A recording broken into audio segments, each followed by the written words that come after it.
Ya, ini masih panjang, tapi waktunya saya ingin cukupkan. Nanti saya singkat saja. Ya, ini bahkan dalam sebuah hadis qudsi Allah berfirman, wahai anak Adam, sesungguhnya selagi kamu berdoa dan berharap kepada aku, maka aku mengampuni dosamu apapun yang kamu lakukan, dan aku tidak peduli. Hadis riwayat Tirmizi, Ahmad, Darimi, dan hadis ini sahih. Ya, orang kalau sudah mencintai, kalau Allah sudah mencintai kita, kenapa Allah mencintai kita? Karena kita mencintai Dia. Kalau sudah dicintai, hanya berharap kepada Dia, hanya mencintai Dia, kita mau ngapain juga Allah nggak peduli. Contoh kisahnya Ahlul Badar, para sahabat, sampai dikatakan oleh Allah, ya, dalam bahasa kita, mau ngapain juga aku sudah ampuni kalian. Tapi tentunya kita akan balik bertanya, orang yang sudah mencintai Allah, mungkin tentu apakah mungkin dia akan melakukan sesuatu yang tidak dicintai oleh Allah? Tentu tidak. Dan yang tidak dicintai oleh Allah itu adalah kemaksiatan. Dan berharap itu artinya bekerja, bukan cuma pengen masuk surga, pengen begini, tapi ada aplikasi. Makanya bedakan antara roja dengan tamanni. Roja berharap, tamanni itu berangan-angan. Berharap itu disertai dengan upaya sungguh-sungguh dan tawakal. Sementara tamanni berangan-angan, dia disertai dengan kemalasan. Ngarep.com. Itu sebabnya para ulama mengatakan bahwa roja tidak dianggap sah. Berharap itu, harapan itu tidak dianggap sah kita berharap jika tidak disertai dengan usaha. Makanya dikatakan roja atau berharap itu merupakan ayunan langkah yang membawa hati kepada Allah dan akhirat. Ayunan langkah.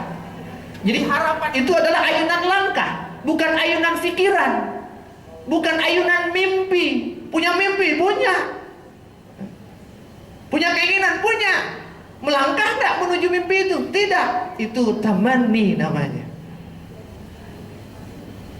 Ngayal di hari bolong. Dari Jabir disebutkan, ya kan? Ya. Ketika kita berharap kepada Allah, sebagaimana kita berharap terhadap seseorang atau sesuatu, maka jika kita ingin harapan kita itu dipenuhi, maka berbaik sangkalah dengan yang kita harapkan. Nih gue nih sebenarnya pengen bener nih kalau lu mau gitu. Cuma gue ragu kayaknya kalau lu mau sama gue.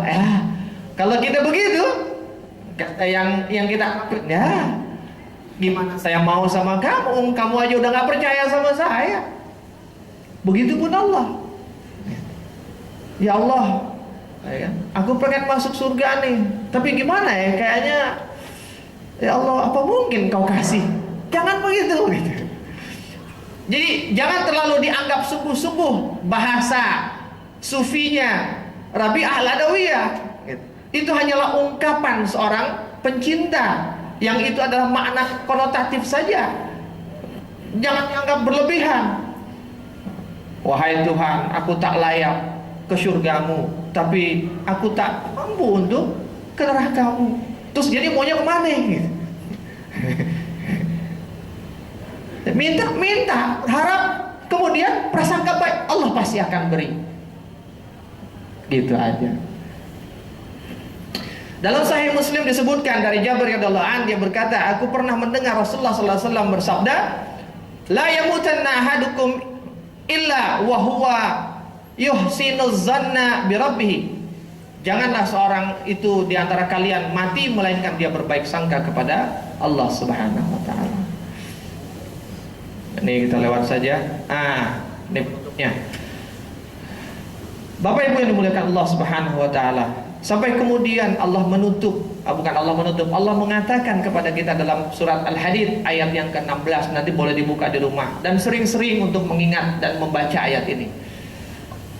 Apa kata Allah? Belumkah datang waktunya bagi orang-orang yang beriman untuk tunduk hati mereka mengingat Allah dan kepada kebenaran yang telah turun kepada mereka dan janganlah mereka seperti orang-orang yang sebelumnya telah diturunkan Alkitab kepadanya, kemudian berlalulah masa yang panjang atas mereka, lalu hati mereka menjadi keras, dan kebanyakan di antara mereka adalah orang-orang yang fasik. Faham nggak maksudnya? Simpelnya begini, Allah pengen ngingetin kita, jangan sampai kita seperti orang-orang terdahulu yang dikasih kitab kepada mereka, kemudian mereka lama hidup, lama berinteraksi bersama dengan kitab yang dikasih itu, yang isinya adalah peringatan, tapi lama bersama, lama hidup bersama kitab itu, terus dibuka, terus dibaca, tapi justru membuat hatinya menjadi keras. Seperti itu. Dan Allah katakan di awal kalimatnya dengan kata-kata, belumkah datang waktunya? Mau sampai kapan lagi ente begitu, kata Allah. Mau sampai kapan lagi ente mau tunduk serius sama aku? Dan Ibnu Mas'ud mengatakan ketika menafsiri ayat ini, apa kata Ibnu Mas'ud?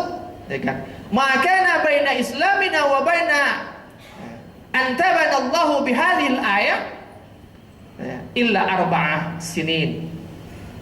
Kata Ibnu Mas'ud, tidaklah jarak antara Islamnya kami dengan teguran Allah atau celaan Allah terhadap kami dengan turunnya ayat tadi, Al-Hadid 16 tadi, kecuali hanya 4 tahun saja. Jadi kata Ibnu Mas'ud, ayat tadi itu, belumkah datang waktunya bagi kalian untuk tunduk kepadaku? Itu adalah teguran, celaan dari Allah. Seakan-akan Allah bilang begini, gimana sih ente? Begini-begini aja dari dulu. Mau sampai kapan? Sementara kata Ibnu Mas'ud, ayat itu turun hanya 4 tahun setelah Islam itu turun. Jadi baru 4 tahun mereka jadi orang Islam, baru 4 tahun mereka bersama dengan Quran yang belum utuh karena turunnya dipenggal-penggal. Baru 4 tahun, tapi Allah sudah tegur dengan teguran seperti ini. Padahal mereka sahabat yang jika dibandingkan keimanannya kepada oleh kita, weh, luar biasa. Bainas sama was sumur, seperti langit dan sumur. Bukan bainas sama wal ardi, sumur. Sumur itu kan gali lagi ke dalam gitu. Abu Bakar As-Siddiq, Rasulullah katakan, jika ditimbang keimanan Abu Bakar di satu anak timbangan, ditimbang satu anak timbangan yang lain, keimanan umat ini, yang dimaksud keimanan umat ini termasuk keimanan Umar bin Khattab, keimanannya Ali, keimanannya Utsman, keimanan 10 yang dijamin masuk surga, keimanan Ahlul Badar, keimanan sahabat yang hadir di Haji Wada, keimanan para tabi'in, keimanan para tabi'ut tabi'in, keimanan para salafus saleh, keimanan para ulama-ulama cendekiawan muslim, keimanan kaum muslimin seluruhnya hingga hari kiamat nanti dijadiin satu, ditimbang sama imannya Abu Bakar. Kata Rasulullah, masih lebih berat imannya Abu Bakar. Jadi bukan apa-apa. Tapi ayat ini menegur sahabat, yang di antara sahabat itu ada Abu Bakar. Sekarang mari kita tanya, sudah berapa tahun kita bersama dengan Islam? Sudah berapa tahun kita bersama dengan Quran? Kita bolak-balik itu Quran. 15, 20, 25, 35, 40 tahun. Sahabat saja 4 tahun baru langsung Allah tegur.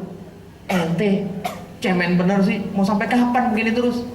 Jadi kira-kira kalau kita 40 tahun, harusnya kita udah 10 kali diingetin sama Allah. Kalau kita mensejajarkan diri kita dengan sahabat.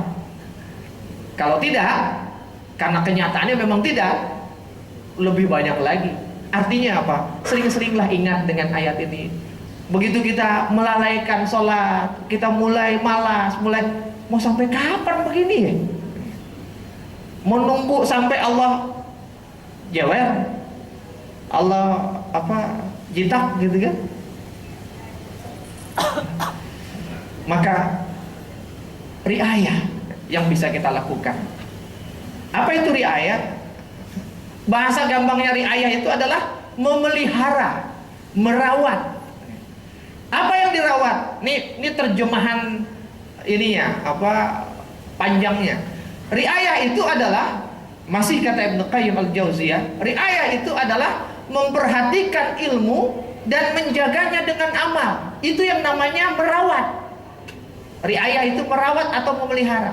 Dikatakan dia meriayah dirinya, meriayah imannya, merawat, memelihara diri dan keimanannya ketika dia memperhatikan ilmu. Artinya apa? Dia punya perhatian sama ilmu. Ngerasa bodoh, wah saya harus belajar. Ngerasa nggak tahu, dia pengen tahu. Ada kajian, dia datang. Karena itulah tempat dia untuk bisa tahu. Punya perhatian terhadap ilmu, awareness-nya terhadap ilmu itu tinggi. Kalau dulu zaman saya kecil, istilahnya dokoh. Ada orang dokoh layar tancap zaman saya kecil. Dimanapun ada layar tancap dikejar. Rumahnya di Parung, layar tancap di Kebayoran Lama dikejar. Dokohlah terhadap ilmu. Jika kita ingin disebut sebagai orang-orang yang selalu meriayah diri kita, memelihara diri kita supaya selalu terjaga hingga sampai di surga. Punya perhatian terhadap ilmu, tapi nggak berhenti di situ. Kemudian menjaga ilmu itu dengan amal.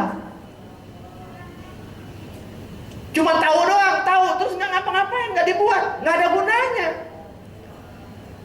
Malah yang ada kemungkinan dosanya besar. Tahu sesuatu nggak dikerjain. Lima taquluna ma la taf'alu, kabura maqtan indallahi an taqulu ma la taf'alu. Sampai di sini enggak, riayah nggak selesai sampai di sini. Riayah setelah dia memperhatikan ilmu dan menjaganya dengan amal, kemudian dia memperhatikan amal itu. Artinya apa? Dia gemar, dia concern, dia aware sama yang namanya amal. Semangatnya untuk beramal itu besar. Dan kemudian dia aware dengan amalnya, sehingga amalnya itu diperhatikan supaya terjaga bahwa amalnya itu adalah kebaikan, bukan keburukan, dan amalnya itu ada di dalam bingkai keikhlasan, tidak di dalam riya, sombong, ujub, takabur dan yang lain-lainnya. Itu riayah, serta menjaganya dari hal-hal yang merusak. Setelah beramal dijaga tuh dari perkara-perkara yang bisa menggerogoti amal kita. Sampai di situ tidak. Riayah juga adalah memperhatikan keadaan dengan penyesuaian dan menjaganya dari pemutusan. Maksudnya apa? Memperhatikan keadaan. Ketika dia beramal dan menghindari dari yang merusak amal itu, ketika beramal pun dia apa, kalau dalam bahasa Quran itu ma'rufan, melihat unsur kepatutan. Kira-kira kalau saya bersikap begini, saya berbuat begini, pas nggak ya di lingkungan ini? Betul yang saya lakukan benar, tapi kira-kira tepat nggak untuk di tempat itu? Jika Islam punya alternatif lain, ambil alternatif lain yang lebih tepat untuk lingkungan itu, untuk orang itu, untuk permasalahan itu, untuk sesuatu itu, apapun sesuatu itu. Jadi adaptif, punya siasah syar'iyyah, punya kebijaksanaan. Sebagaimana Rasulullah pun menyikapi orang yang berbeda dengan cara yang berbeda. Mendakwahi Bilal beda dengan Rasulullah mendakwahi Ali, beda dengan ketika Rasulullah mendakwahi Utsman, beda ketika dengan Rasulullah mendakwahi Umar dan yang lain-lainnya. Dan menjaganya dari pemutusan, menjaganya supaya interaksi amalnya itu tidak terputus gitu. Dari siapa? Dari lawan interaksinya salah satunya. Ini bener nih, lu mau terima? Enggak? Ciao, out, sorry, ana bara'atun minkum gitu. Tidak, ana bara'atun minkum. Ya. Nah, itu yang ingin saya sampaikan. Mudah-mudahan kita termasuk orang-orang yang mau meriayah, merawat harapan kita hingga kemudian sampai ke surganya Allah Subhanahu wa taala. Ya. Mudah-mudahan bisa dipahami, ditangkap, dan tentunya sama-sama kita melakukannya. Dari saya sekian, mohon maaf atas kelamaannya. Assalamualaikum warahmatullahi wabarakatuh.